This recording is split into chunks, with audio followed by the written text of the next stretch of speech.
Hello and welcome to Conversations with Dr. Greer. This is Dr. Stephen Greer, and I'd like to thank the folks at the World Puja Network for hosting us every 2 weeks here to give you an update on disclosureproject.org and the orionproject.org and the work that CSETI is doing. So it's a wonderful opportunity, and I do want to thank the folks there for hosting us every 2 weeks. Today I'm joined with a really dear friend and someone who's been a person who's helped with the work that we've done with the Disclosure Project for nearly, or more than actually, a decade, and it's Paola Harris, and she's a teacher and a researcher in the UFO subject. She was living in Rome, Italy, when I first got to know her, and she's now living in Colorado. She had been involved in studying this matter all the way back to the time of J. Allen Hynek, and who was, of course, as many people know, the Project Blue Book head, who eventually sort of defected from the party line that none of this could be true and became someone who quite openly stated that there was something very real happening, and most likely it was an extraterrestrial origin.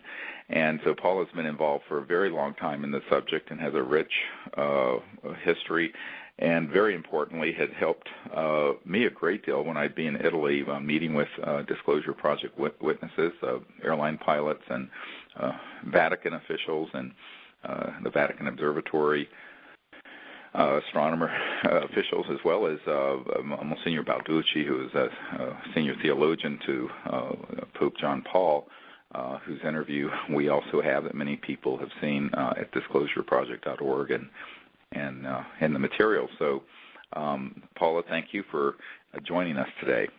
It's a real pleasure, Stephen. I'm really happy to be here. Well, good. Well, why don't you share with folks a little bit about your background and the experiences you've had studying this subject, and particularly with Disclosure Project, so they get a sense of how that unfolded for you.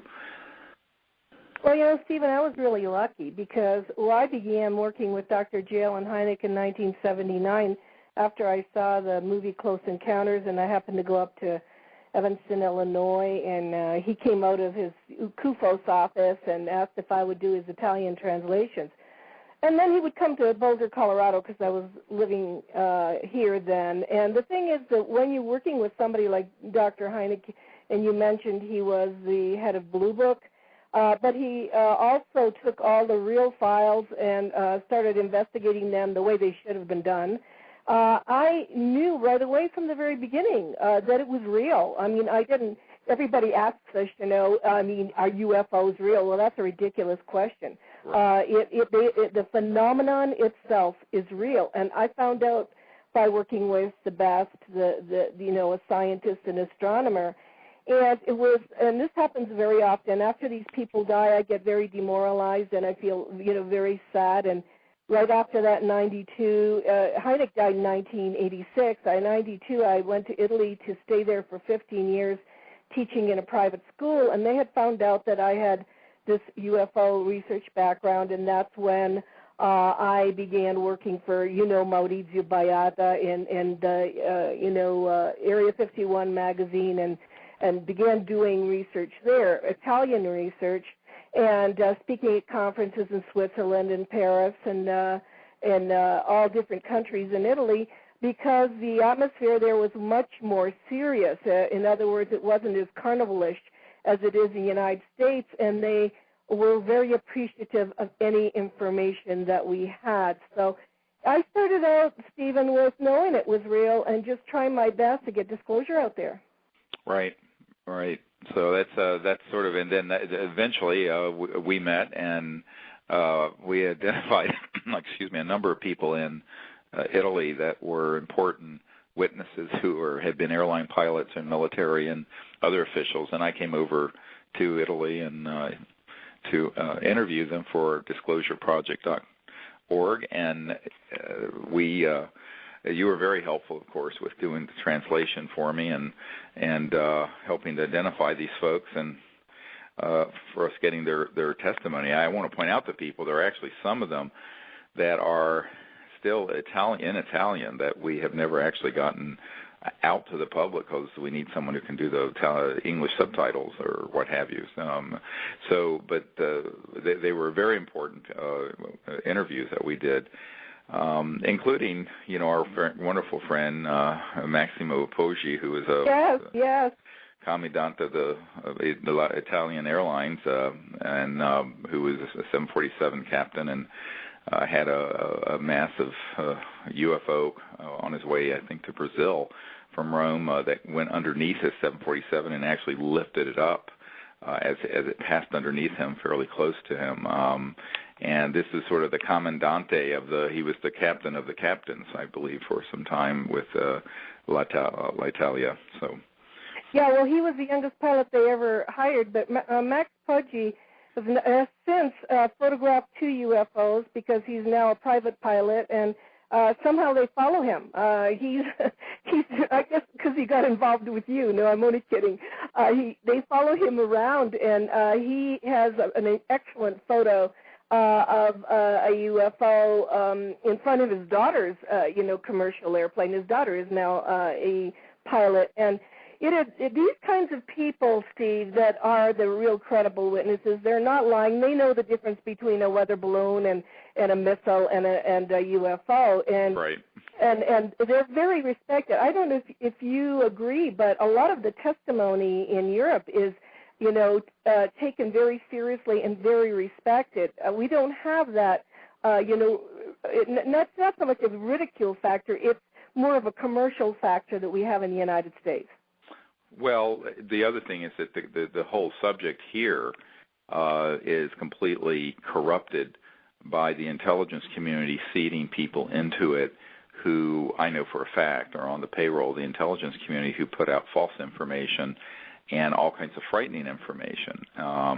Recently the wife of a major abduction researcher has come forward exposing all of the fraud and corruption that goes on in that field. And in what I found is when I'm meeting with people in Europe, they're much more interested in the serious aspect of this, not only the evidence, because the evidence is overwhelming. I think anyone who goes to disclosureproject.org and looks at, we now have over 550 top secret and military and pilot testimonies. We have thousands of pages of government documents. We have dispositive proof of this. I think the big question that everyone asks who takes it seriously, as opposed to the sort of carnival sideshow that you find in Hollywood and in the sort of book and film industry here, is, gee, what are the implications of this? And as I often tell people, when I was briefing people like the CIA director on this and the head of intelligence for the Joint Chiefs of Staff and the head of the Defense Intelligence Agency and members of the Senate Intelligence Committee, none of them were laughing. All of them were saying, well, my God, the evidence here is very overwhelming. Why is this being kept secret from us, these senior officials, and what is behind the secrecy?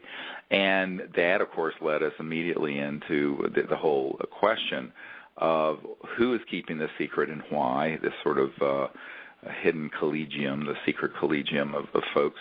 And it led you immediately into the technology and the science of this. And because I think that in Europe, that aspect of it, at least when I've been there, has been taken much more seriously because there is great concern in Europe, I think on average more than in the United States, about climate change and about dependency on oil and the future and what have you. That, when they realize that the secrecy, not totally, but in part, is driven by an attempt to engage in an embargo on the science and technology that would get us off of oil and centralized utilities, it begins to make a little bit of sense. No one really believes that this issue at this point would be so shocking that there's intelligent life in the universe. But I think people, because even mainstream astronomy, or they're finding Earth-like planets around other star systems, and it's a pretty much accepted conventional wisdom in the astrophysicist community that there's intelligent life out there. The question is that if they're here, why are they here, and why is this being kept so secret, and what is the agenda driving that secrecy, and that has been driving the secrecy since World War II or before. And I think that this is what most people who are intelligent and thinking want to know. I often tell this story that when I was briefing a member of one of the royal families in Europe, immediately the question went to environment, energy, science, and technology.